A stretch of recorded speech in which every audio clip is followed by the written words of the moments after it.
Hi guys, welcome to Career Solutions by Aashna Jain. In today's video, I'm going to be speaking to you about day zero interviews at law schools in India. This video unfortunately became too long and I had to divide it into two parts. The first part talks about questions such as how are students shortlisted for day zero's interview, whom are you competing against, what sort of questions and laws you should study for the day zero interview, etc. And in the second part of the interview, I'm going to be discussing the most frequently asked questions and I'm going to be giving you some practical, actionable tips for you to be cracking the interviews ahead, right? And if you think, why am I making this video? Why am I eligible to make this video, etc., is because of the fact that I myself got 3 job offers from firms such as Shardul Amachan Mangaldas, Cyril Amachan Mangaldas, and Trilegal in my day zero while I was at NLU Jodhpur, right? In 2017, my day zero happened. So with that said, let's get started and move into today's video.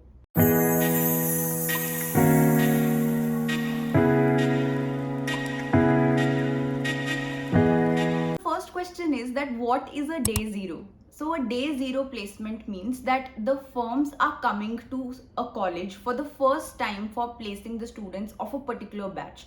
For example, if a batch is graduating in 2023, the firms are coming to the college first time in 2022 to place the students of 2023, right? And day zero placements usually happen 1 year before the graduation takes place in college, right? So if, for example, the same example, if the student is graduating in say 2024, their day zero will happen in 2023. If somebody is graduating in 2023, their day zeros are happening right now, which is in July or August 2022. Earlier, the day zeros used to happen in April, May, but because of COVID and everything, the placement cycle has shifted a bit, and now the day zeros usually happen around July and August in this year, and this year they are currently happening right now. Now, this is one.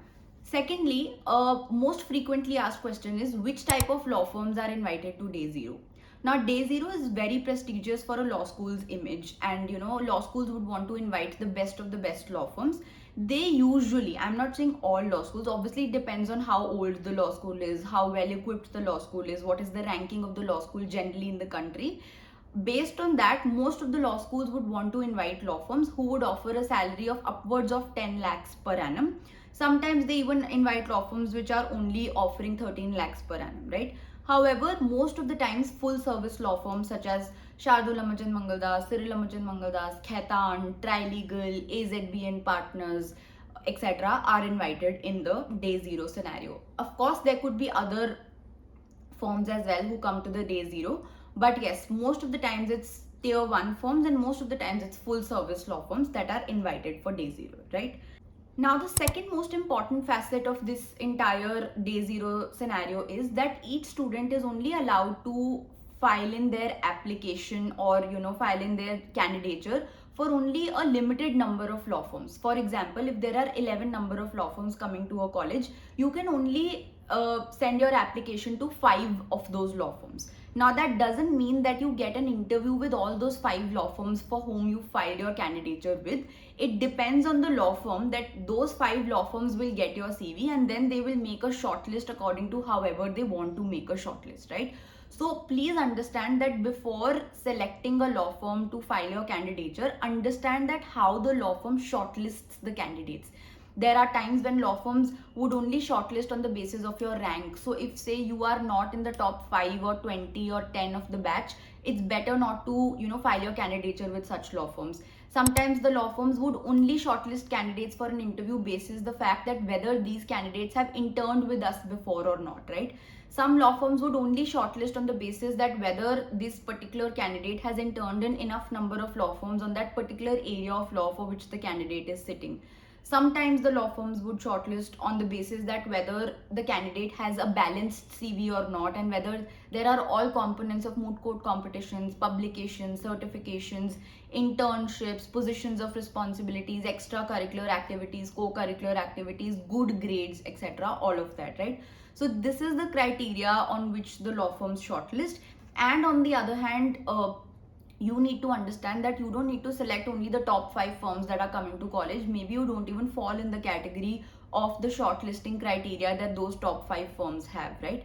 Or sometimes what might happen is, for example, if you are somebody who's very much inclined towards say IPR laws, and the law firm that you've picked doesn't even have a very flourishing IPR practice, and they usually pick for corporate laws. They usually shortlist students who are inclined towards corporate laws, right?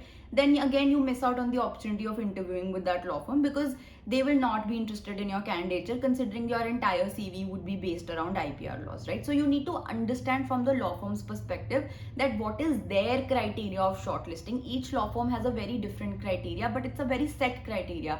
Out of all these years when they've made a placement, it's like a public secret that is out there and open, which tells people that, how a particular law firm shortlists, and on the basis of that you should be filing your candidature with that particular law firm. Now, how to know that public secret? I've already discussed a few examples with you, and if you need more information, definitely you should contact your seniors who've gone through placement before, or you can definitely reach out to me via a mentorship call, and we can discuss it out later. Now, moving ahead, you need to understand that most of the students ask me that, are marks important while, day zero placements happen? Fortunately, unfortunately, I would say that yes, marks are a very big criteria for you to get shortlisted in a day zero interview. And sometimes firms don't have the time and the bandwidth to check the entire CV. So they would just shortlist candidates basis the ranks that they have, right? Next is that whom are you judged against and how are you judged basically in a day zero. Now, see, a day zero is very different from a PPO. For a PPO, I've made already a video. I'm going to be linking it here. However, apart from that, a day zero, in a day zero interview, most of the times law firms have not looked at your performance before. They don't know what your work ethic is. They don't know how well you're suited to the job. They will just take you on your face value of how you're attempting the interview and how does your resume look like, right? So for that, basically you are judged against other candidates. Now, for example, in a PPO interview, they would just see your individual performance and would want to give you a job basis that, right? Or they will reject you if you were not able to clear the interview. But you will be judged against yourself in a PPO interview, which is a pre-placement offer.